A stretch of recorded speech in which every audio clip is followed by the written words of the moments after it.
அனைவருக்கும் வணக்கம். நான் உங்கள் கேவி ஈஸ்வரி. இது அரசியல் வேட்டை.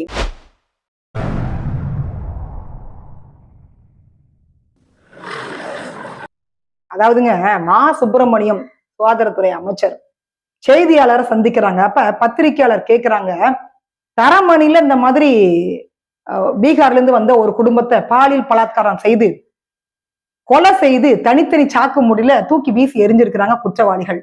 இத பத்தி நீங்க என்ன நினைக்கிறீங்கன்னு கேக்குறாங்க. அதற்கு மாசு சொல்றாரு, தரமணி இல்லையா, அப்படியா, அந்த மாதிரி ஒரு செய்தி நான் பார்க்கலையே, பார்த்துட்டு வந்து சொல்றேன்றாரு. அதுவும் போக செய்தியாளர்கள் மறுபடியும் கேட்கிறாங்க, நந்தனம் கலைக்கல்லூரியில 22 வயது ஒரு பொண்ணை கூட்டு பாலியல் பலாத்காரம் பண்ணிருக்கிறாங்க, அந்த செய்தியும் சொல்றாங்க. அவர் அதுக்கும் வந்துட்டு எனக்கு தெரியலன்றாரு. ஆனா அவர் சமாளிக்கிறாரா அப்படின்றது நமக்கு நல்லாவே தெரியுது. ஏன்னா இந்த 5 வருட காலத்துல நீங்க பாத்தீங்கன்னா பாலியல் சம்பவத்துல நான் சொன்ன மாதிரி தமிழ்நாடு தான் முதலிடம். கஞ்சா போதையில, மது போதையில நடக்கக்கூடிய குற்றங்களுக்கு தமிழ்நாடு தான் முதலிடம். இவங்க வேணா மேடைக்கு மேடை திராவிட மாடல் ஆட்சின்னு இவங்க பேசிட்டு இருக்கலாம். இவங்க பேசிட்டு கீழே இறங்குறதுக்குள்ளேயே 4 பாலியல் பலாத்காரம் நடக்குது, 4 கொலை நடக்குது. அப்ப எப்படி இவங்க வந்துட்டு மக்கள் முகத்துல விழிக்க முடியும்? கேட்ட கேள்விக்கு எப்படி பதில் சொல்ல முடியும்? இல்ல, அதனாலதான் அவர் வந்து திணறாரு. சட்டம் ஒழுங்கு சந்தி சிரிக்குது. நேற்று ஒரு அதிர்ச்சியான ஒரு சம்பவம் என்ன தெரியுங்களா? நந்தனம் கலைக்கல்லூரியில மாணவர்களுக்கு சமைச்சு கொடுக்குறாங்களா, அந்த சமையல் அறையில 22 வயது ஒரு பொண்ணு வெளியூர்ல இருந்து இங்க வந்து தங்கி வேலை செஞ்சுட்டு இருக்கிறாங்க. அதுக்கு திருமணமாகி 2 மாதம் தான் ஆகுது. கணவனை விட்டு பிரிஞ்சுட்டாங்க, ஏதோ ஒரு மனஸ்தாபம். இங்க குணசேகரன் அப்படின்ற ஒரு மாஸ்டரு கூட 2-3 பேர் சேர்ந்து கூட்டு பாலியல் பலாத்காரம் இந்த பொண்ணை பண்ணிருக்கிறாங்க. அதுல குணசேகரன் முதல்ல பண்ணிட்டு அவங்க நண்பர்களுக்கு சொன்ன உடனே அவங்களும் வந்துட்டு பாலியல் பலாத்காரம் பண்ணிருக்கிறாங்க. இந்த பொண்ணு செக்யூரிட்டி சொல்லி அழுது இருக்குது. அவரு வந்து காவல் நிலையத்துக்கு தகவல் சொல்லி அதற்கு பிறகு அரெஸ்ட் பண்ணிருக்காங்க. அது யாருன்னு பாத்தீங்கன்னா, இந்த மாதிரியான பாலியல் சம்பவங்கள்ல யாரு ஈடுபடுவாங்கன்னு கேட்டீங்கன்னா, நம்மளுடைய உடன்பிறப்புகள் தான். திராவிட முன்னேற்ற கழகத்தை சார்ந்தவர் தான் அந்த குணசேகரன், அந்த கூட்டு பாலியல் பலாத்காரம் பண்ணவங்க. ஏற்கனவே அண்ணா யூனிவர்சிட்டியில் நம்ம ஒரு கேள்வி கேட்டோம், யார் அந்த சாருன்னு கேட்டோம். அங்கேயும் வந்து பாத்தீங்கன்னா ஞானசேகரன் டிஎம்கேவை சார்ந்தவர் தான். அப்படி இங்க நடக்கக்கூடிய முக்கியமான சம்பவங்கள்ல யார் ஈடுபடுறாங்கன்னா, இவங்க திராவிட மாடல் ஆட்சியில் மாறு தட்டிட்டு இருக்கிறாங்கல்ல, இவங்களுடைய உடன்பிறப்புகள் தான் ஈடுபடுறாங்க. ஏற்கனவே பாத்தீங்கன்னா திருத்தணி ரயில்வே ஸ்டேஷன்ல ஒடிசா சார்ந்த ஒரு வடமாநில இளைஞனை வெட்டினாங்க கஞ்சா போதையில. அதற்கு பிறகு தரமணி சம்பவம். அதற்கு பிறகு பாத்தீங்கன்னா இந்த நந்தனம் கலைக்கல்லூரி. இப்படி நான் முன்னாடியே சொன்ன மாதிரி கல்லூரிகள் என்பது வந்து திராவிட மாடல் ஆட்சியை பொறுத்த வரைக்கும் படிப்பதற்கான இடம் அல்ல, பாலியல் அரங்கேற்றம் செய்வதற்கான இடம். ஏற்கனவே திமுக இருக்கக்கூடியவங்க எல்லாம் பெண்களை எப்படி பார்ப்பாங்க? ஒரு பக்கம் மகளிர் மாநாடு நடந்தா கூட இந்த பக்கம் பாத்தீங்கன்னா பெண்ணுடைய ஆடையை அவிழ்க்கிறதுலே இந்த உடன்பிறப்புகள் எல்லாம் குறியாவே இருப்பாங்க. அப்படி ஒரு காம பார்வையோட இன்னைக்கு திராவிட முன்னேற்ற கழகம் பெண்களை பார்த்துட்டு இருக்கக்கூடிய இந்த சூழல்ல அண்ணா திமுக ஆட்சி இருந்தது பாத்தீங்களா 2021க்கு முன்னாடி.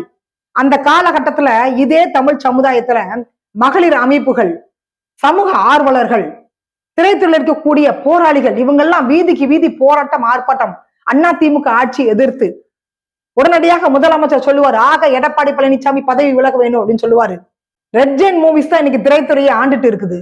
அதனால டிஎம்கே எதிர்த்துட்டா நாம திரைத்துறையில ஒரு திரைப்படம் கூட, குறைந்தபட்சம் ஒரு சீரியல் கூட பண்ண முடியாது என்று அவங்களுக்கு நல்லாவே தெரியும். மகளிர் அமைப்பு, சமூக ஆர்வலர்கள் இப்ப அவங்க எல்லாம் எங்க போனாங்கன்றது நமக்கு தெரியல. ஏன் இன்னைக்கு வந்து பாலியல் சம்பவங்களே நடக்கலையா? கஞ்சா போதையில குற்றங்கள்லாம் நடக்கலையா? கொலை நடக்கலையா? குறைந்தபட்சம் ஒரு கருத்தை யாராவது தெரிவிக்கிறாங்களா? ரஞ்சித் மாதிரி சொல்றது பெரிய போராளிகள் அவங்க எல்லாம். தமிழ் சமுதாயத்தை அப்படி தூக்கி நிறுத்துறதுல அவங்கள மாதிரியான ஆட்களை நீங்க பார்க்கவே முடியாது. ஆனா வெளி மாநிலங்கள்ல, அதாவது பாஜக ஆளக்கூடிய மாநிலங்கள்ல ஏதாவது ஒண்ணு நடந்துட்டா அங்க இருந்து மெழுகுவர்த்தி ஏந்திட்டு போவாங்க, இங்க இருந்து குரல் கொடுப்பாங்க. வெனிசுலால ஏதாவது நடந்துட்டுனா கோவன் இங்க வந்து போராட்டம் பண்ணுவாரு. ஆனா இங்க இருக்கக்கூடிய தமிழ் பெண்களை, இங்க இருக்கக்கூடிய ஆட்சியில் இருக்கக்கூடிய உடன்பிறப்புகளே வந்துட்டு கதற கதற கற்பழிக்கிறாங்க அப்படின்னா வாயை மூடிட்டு பேசாம இருப்பாங்க. பள்ளி கல்வித்துறையா இல்ல பள்ளி கல்வித்துறையான்றது நமக்கு தெரியல. அந்த அளவுக்கு ஒரு வீடியோ வந்து வைரலா இப்ப வந்துட்டு இருக்குது. அதாவதுங்க, ஹெச்பிவி விழிப்புணர்வு தடுப்பூசிக்காக ஒரு விளம்பரத்தை வந்து அரசாங்கம் எடுத்திருக்குது. மாணவர்களுக்கு விழிப்புணர்வு ஏற்படுத்தணும், அதனால ஒரு விளம்பரம் எடுத்திருக்கிறாங்க, டிஐபிஆர் எடுத்திருக்கிறாங்க. அந்த விளம்பரத்துல பாத்தீங்கன்னா ஒரு பொண்ணு வந்துட்டு டீச்சரா வர்றாங்க, மாணவர்கள்லாம் உட்கார்ந்துட்டு இருக்கிறாங்க.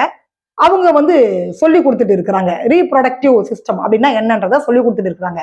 நமக்கு பார்த்தோன்னே ஷாக் ஆயிட்டு, ஆகா இந்த பொண்ணை நம்ம எங்கேயோ பார்த்திருக்கோம்ல அப்படின்னு பெண்களாகிய நாங்களே வந்து திங்க் பண்ண ஆரம்பிச்சிட்டோம். 10 மணிக்கு மேல மிட் நைட் காட்சி வரும்ல, மிட் நைட் மசாலா, அப்படிப்பட்ட திரைப்படங்கள்ல நடிப்பாங்கல்ல கவர்ச்சி நடிகை, அதே மாதிரி இப்ப இன்ஸ்டாகிராம்ல இப்படி ஒரு பிசினஸ் ஆரம்பிச்சிருக்காங்க பணம் சம்பாதிக்கிறதுக்காக. இரவு 10 மணிக்கு மேல நீங்க வந்து தோட்டத்துக்கு வந்துருங்க, பரிசு இருக்குன்னு முத்து படத்துல சொல்ற மாதிரி 10 மணிக்கு மேல நீங்க வந்து இன்ஸ்டாகிராம் வந்துருங்க, பணம் கொடுத்து சப்ஸ்கிரைப் பண்ணியிருந்தீங்க நீங்க அப்படின்னா உங்களுக்காக மட்டுமே நான் வந்து என்னோட மார்பகத்தை காமிப்பேன், உடம்புல இருக்க துணியெல்லாம் அவுத்து நான் காமிப்பேன் அப்படின்ற மாதிரி காமிச்ச பொண்ணு தான் இந்த பொண்ணு. இந்த இன்ஸ்டா ப்ராப்ளம் இது. அந்த பொண்ணை கொண்டு வந்து பள்ளி கல்வித்துறை என்ன பண்ணிருக்காங்கன்னா இந்த விளம்பரத்துக்காக பயன்படுத்திருக்காங்க. மாணவர்களுக்கு இந்த பொண்ணு வந்து விழிப்புணர்வு கொடுக்குறாளாம். எவ்வளவு லட்சணமான மாடல் அப்படின்றத நீங்க திங்க் பண்ணி பாருங்க. அவளே அவுத்து போட்டு ஆடுறவ பணத்துக்காக அவளை போட்டு வந்துட்டு மாணவர்கள் முன்னாடி நிறுத்தி மாணவர்களுக்கு இந்த பள்ளி கல்வித்துறை என்ன சொல்ல விரும்புது, இந்த அரசாங்கம் என்ன சொல்ல விரும்புது, மாணவர்கள் மத்தியில என்ன வரும், மாணவர்கள் என்ன நினைப்பாங்க. பள்ளிகள்ல கல்லூரிகள்ல இன்ஸ்டால யூடியூப்ல பேஸ்புக்ல பிரபலமான பீஸ் ஆடக்கூடிய பொண்ணு ஆண் எல்லாத்தையும் கூப்பிட்டு வந்துட்டு விருது கொடுக்க வைக்கிறாங்க. அதுவே வந்து நாம கண்டிக்கிறோம். இந்த திராவிட மாடல் அரசாங்கம் ஒரு கவர்ச்சி நடிகை கூட்டு வந்துட்டு மாணவிகள் முன்னாடி டீச்சரா விளம்பரத்தில் நடிக்க வச்சிருக்கிறாங்க. உண்மையிலே டீச்சர் ட்ரைனிங் முடிச்சு இன்னைக்கு எத்தனையோ டீச்சர்கள் இன்னைக்கு வந்துட்டு போராடிட்டு இருக்கிறாங்க. எங்களுக்கு நிரந்தர பணி கொடுங்கன்னு கேக்குறாங்க. பகுதி நேர ஆசிரியர்கள் போராட்டம் பண்ணிட்டு இருக்கிறாங்க.